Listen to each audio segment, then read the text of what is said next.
Welcome to The Hypnotist, the show that gives you inside access to cutting-edge hypnosis with real clients facing genuine issues. Brought to you by the hypnotherapist demanded by celebrities, CEOs, and even royalty, Adam Cox. These recordings took place live from Adam's clinic in London's world-famous Harley Street. This podcast features powerful hypnosis, so do not listen while driving or operating machinery. This recording is not suitable for those with epilepsy or severe mental health issues. So, get yourself comfortable and enjoy today's episode of The Hypnotist.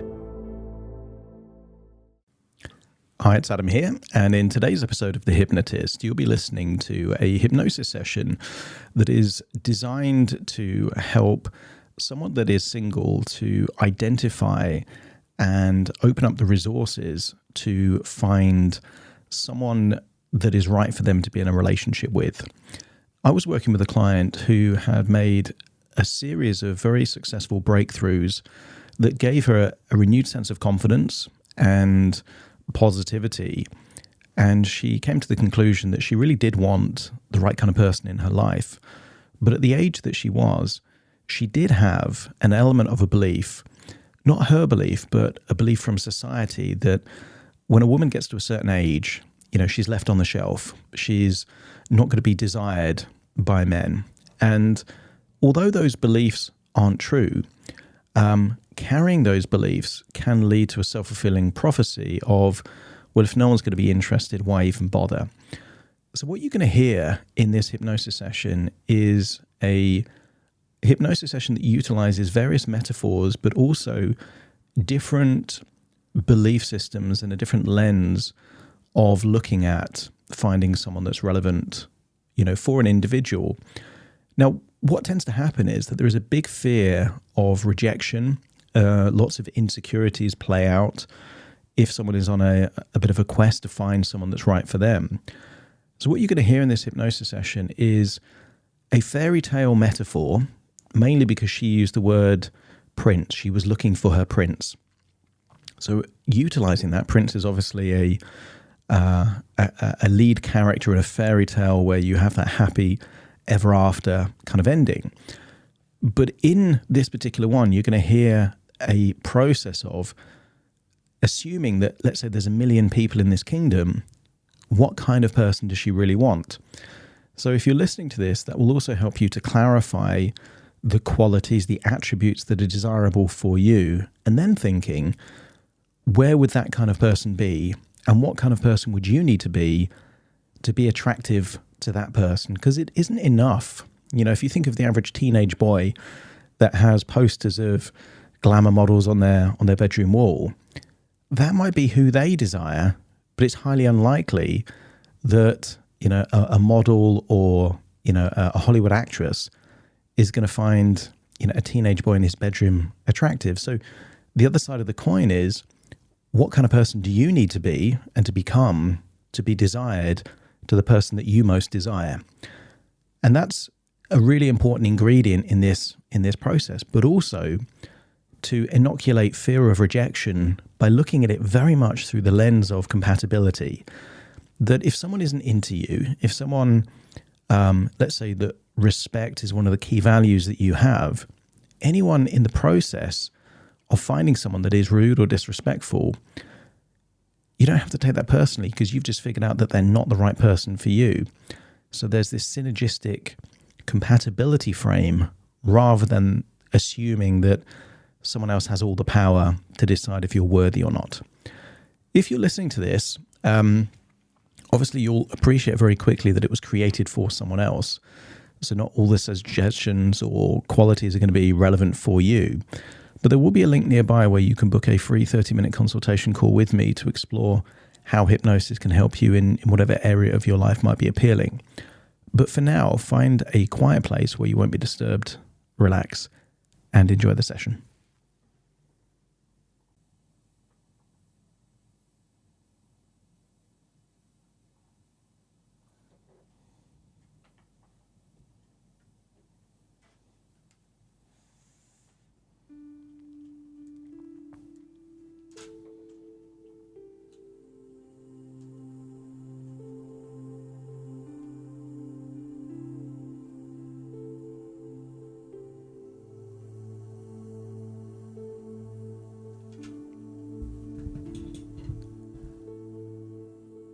Take a deep breath in. And as you breathe in, imagine breathing in a feeling of resourceful relaxation. And as you exhale, just allow your eyelids to close. And in closing, notice that you're able to give more of your focused attention to the sound of my voice. As you breathe in and breathe out, just notice that as you exhale, feelings of stress, tension, worries leave your body in your outward breath. Continue to breathe in and breathe out, imagining a bright, glowing, resourceful feeling of relaxation going in through your nose. Feel that resourcefulness. And as you exhale, I want you to get a sense that feelings of tension and stress just naturally leave your body, and you can see that in the darkness of the color that leaves your outward breath, enabling you to go deeper and deeper, relaxed. I want you to use the power of your imagination to imagine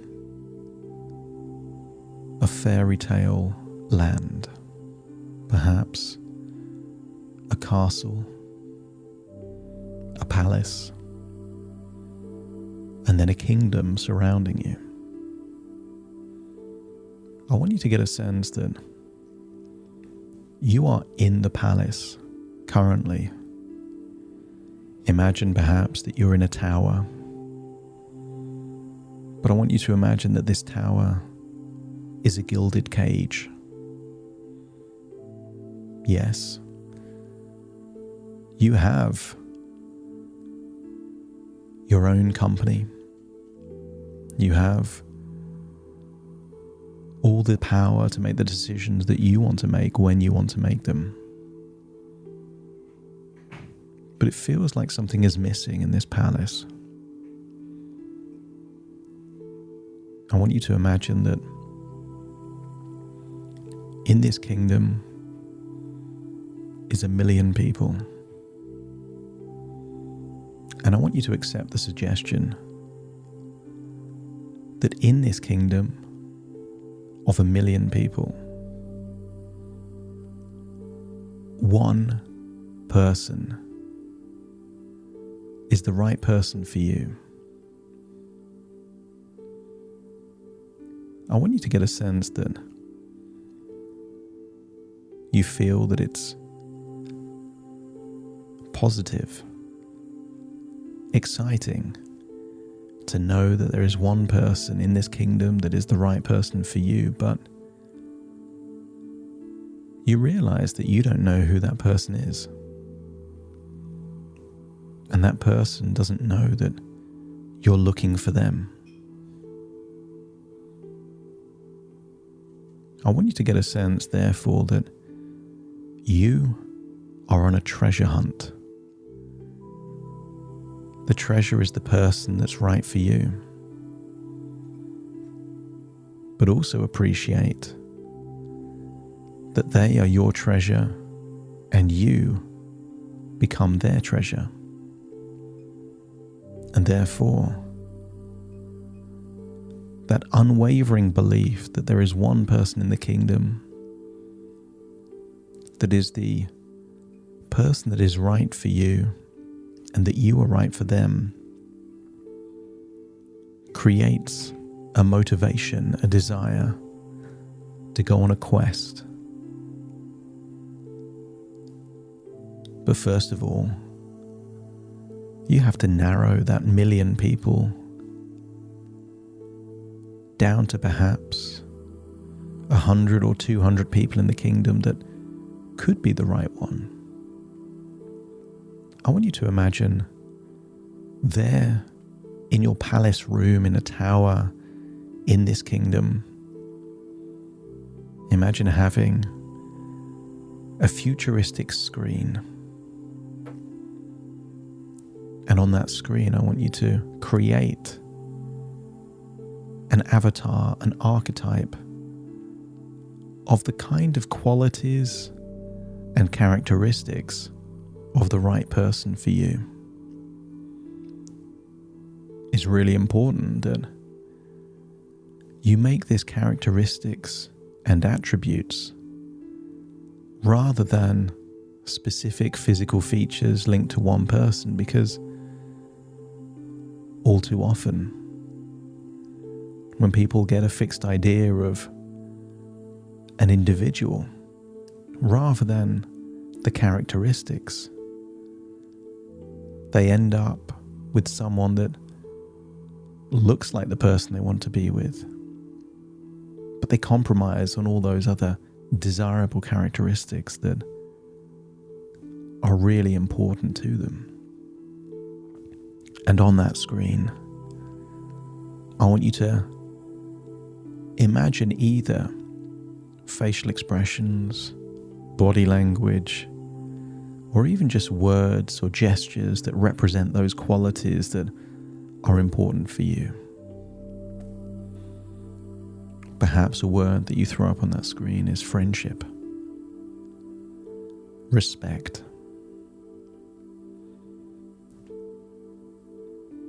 someone that is harmonious and accepting and considerate.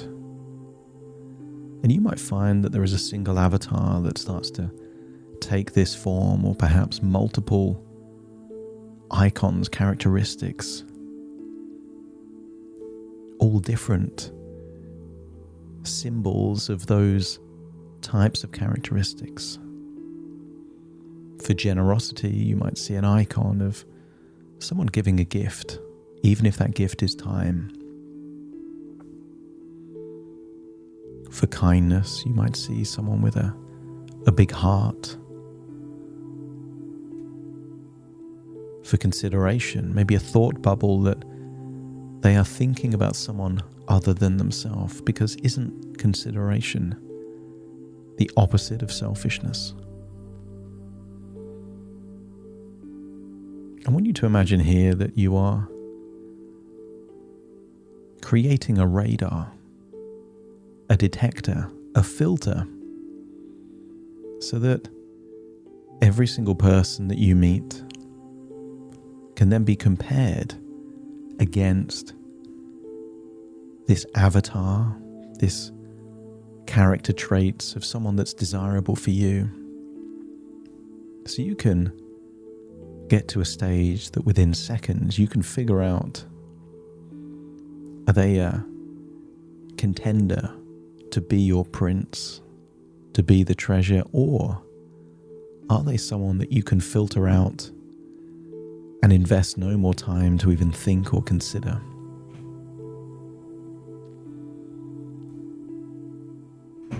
Perhaps you can see other qualities. Maybe you get a sense of things like, are they healthy? Maybe there's optional things that aren't necessary but might be desirable.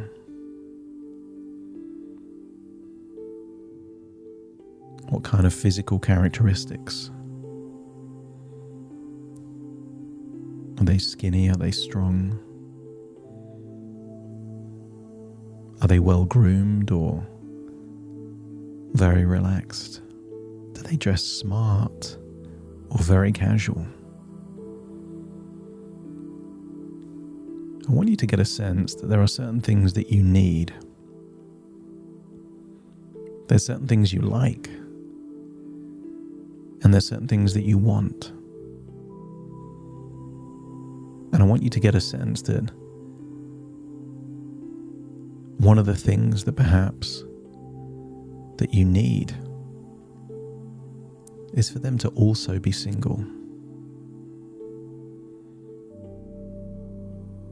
Perhaps you need that they have a certain level of intelligence or consideration. Maybe you want them to be responsible or able to make decisions and look after themselves. But whatever these qualities are for you, they're your qualities and your criteria. And I want you to get a sense that anyone that doesn't match a need is immediately filtered out.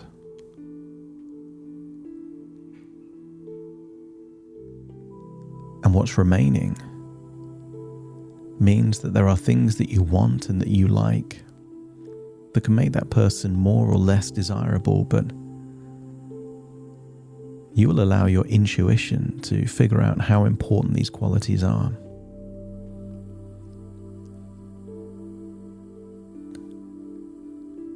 There you are in your tower.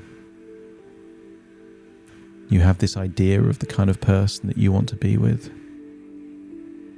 And then I want you to get a sense that you're thinking, where would someone like this be? Where would you find them? Imagine your kingdom is a fairy tale kingdom, but with modern things in it.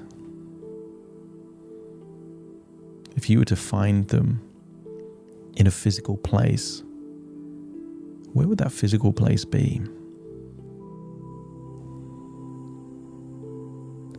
If you were to find them doing some kind of activity, some recreational thing, or being in a place around other people, some kind of social gathering, what kind of social gatherings would they go? I want you to get a sense that immediately this 1 million people in the kingdom has already been whittled down to a few thousand, because many of those 1 million won't meet the things that you need to be there in the person that you would even consider. And then of that few thousand, you start thinking, where are they likely to be? How could you increase the probability of paths crossing, that conversations can take place? I want you to get a sense of how an interaction would take place if you did meet someone that met that criteria. Would it start with eye contact? Or with a message? Or with an introduction from a friend? I want you to get a sense that you now have a sense that there are people out there that will meet your criteria. And I want you to think of a core belief that anyone that is not interested in you or not respectful of you is automatically not meeting your core need, and therefore can immediately be filtered out. I want you to get a sense that in this kingdom there is no rejection, only compatibility. People that are right or people that are not right. People that could be right for you and those that are definitely not right for you. I want you to get a sense that because you don't know specifically where your prince is, therefore, isn't it a requirement to investigate many different possible ways of finding that prince, discovering that treasure?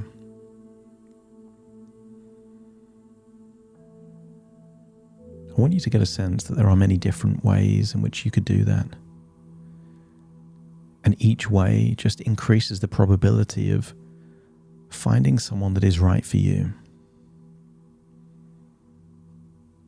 I want you to imagine that if you were joining clubs or societies or organizations, which ones would you join that would increase the probability? What kind of work would you need to do to increase the chance of bumping into someone that meets your criteria? If you were networking with different types of people, how would you network and where would those networks exist?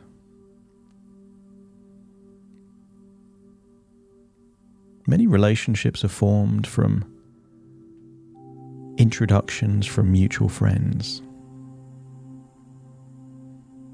What mutual friends, or what friends can you just let know that you're looking to find someone? Imagine describing the qualities of that kind of person.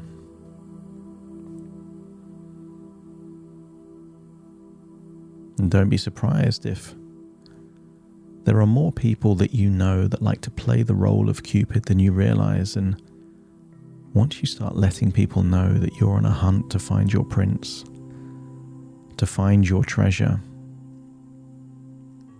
don't be surprised if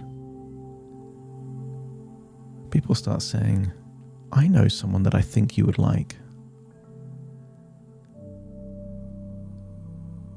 But I want you to realize that compatibility is a game of probability.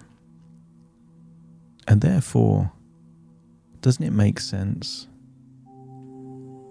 to increase the probability of compatibility by evaluating chemistry early in the process? Maybe that's a phone call, a video call, or just messages exchanged, getting a sense of the personality of that particular individual. I want you to get a sense that although sometimes it's adventurous to go on a blind date, meeting someone that you've never met before, doesn't it reduce the odds of disappointment to have a chat with them on a video call first?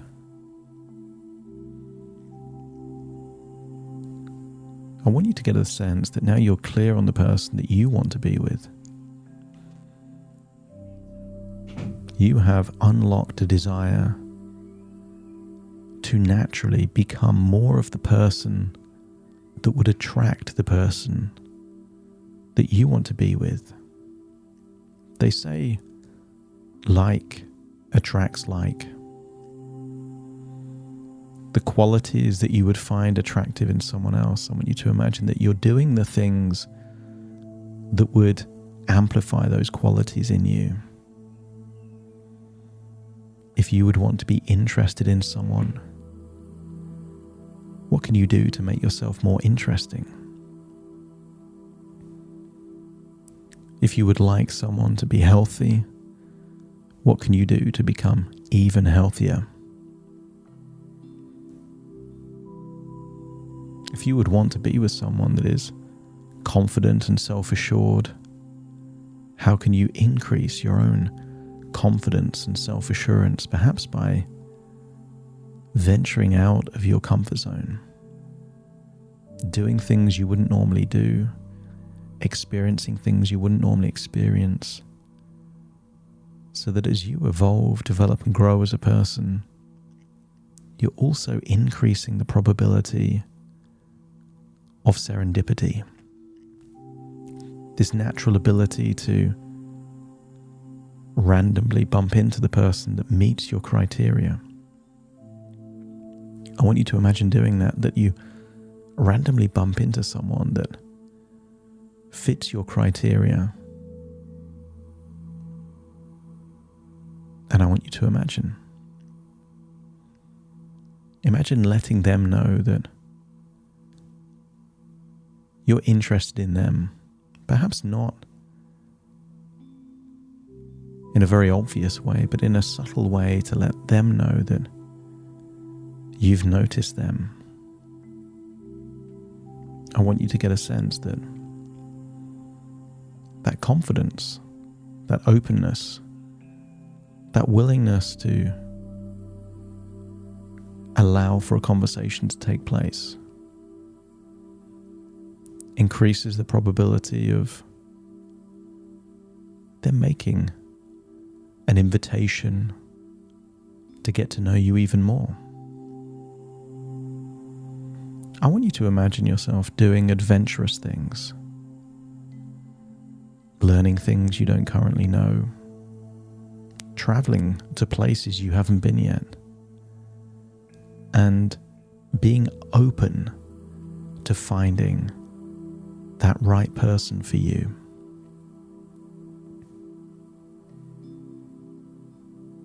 I want you to get a sense that in this quest, there are no guarantees.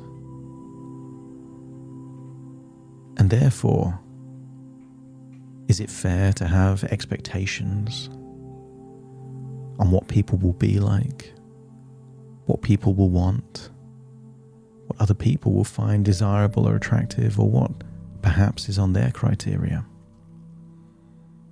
So I want you to have a rule for yourself on this quest in your kingdom, that you will not have expectations, but instead you will just appreciate any positive experiences that happens on your journey, on your quest. Isn't it possible that you can meet someone that is not the right person for you, but still have a delicious meal? Isn't it possible that you can go on a date or two with someone that isn't right as a relationship, but could form a friendship? Isn't it possible that you meet someone and they're not right for you, but you learn something interesting that you didn't realize before? All of these things are opportunities for appreciation, and I want also you to entertain the idea that in order to be successful on your quest, you will need to take the occasional risk. There are no certainties in this quest, and therefore, in playing a game of probability, don't you need to take some chances? I want you to imagine that if you had a pair of dice and the objective was to get a double six, would it be fair to roll the dice once and get upset if the dice didn't immediately show you two sixes face up? As unlikely as it would be that you roll a double six on the very first attempt, it's almost a certainty that if you rolled the dice 100 times, that double six would come up several times in that 100 attempt. And therefore, doesn't it make sense to just roll the dice? With no expectations, no guarantees, but each time you roll the dice, you increase the probability of getting the outcome that you want.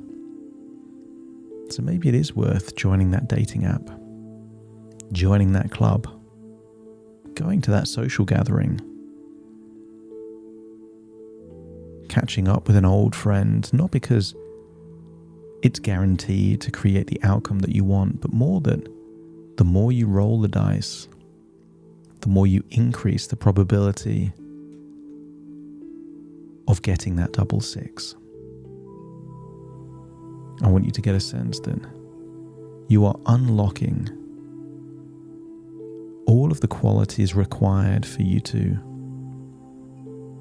create that serendipity, that chance meeting, the conversation where chemistry naturally occurs, mutual attraction is there, and who knows what friendship could turn into a relationship. But when you have those expectations attached, you create an increased probability of disappointment. So you're willing to put your expectations to the side, and you're happy to go on this quest knowing that just in the old fairy tales, you might have to kiss a few frogs before you find that prince. I want you to imagine now that you are going forwards in time 3 years, and I want you to imagine that you've already found your prince and that you're in a happy relationship with that person. And then think back and realize that didn't it require a sense of optimism, a sense of chance, vulnerability, risk-taking, but equally resilience. Not every person out there is right for you, and you won't be right for every person, so therefore there is no rejection, just a lack of compatibility. I want you to get a sense that when you go into the future and look backwards, of course it was inevitable, but it was only inevitable because of the cause and effect relationship. You manifested this outcome by doing the right things with no guarantee of success. But in doing the right things, you created more confidence, more clarity, more experiences that evolved you as a person, that led to a moment of serendipity that had a chain reaction that led to the relationship that you're then in.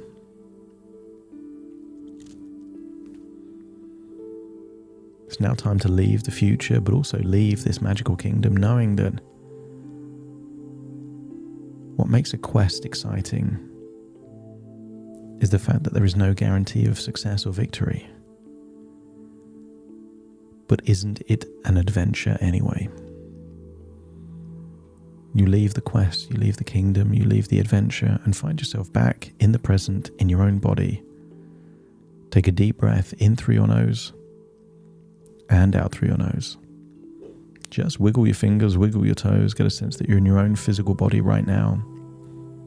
As I now count from 1 to 10 to awaken you, you will awaken with a feeling of optimism, positivity, clarity, but also a sense of adventure, that you have all of the resources necessary to start your quest and to find your prince.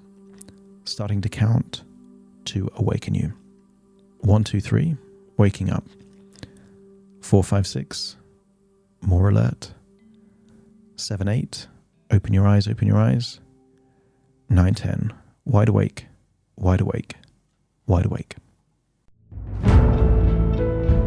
Thank you for listening to The Hypnotist with Adam Cox, the show that gives you inside access to cutting-edge hypnosis with real clients facing genuine issues.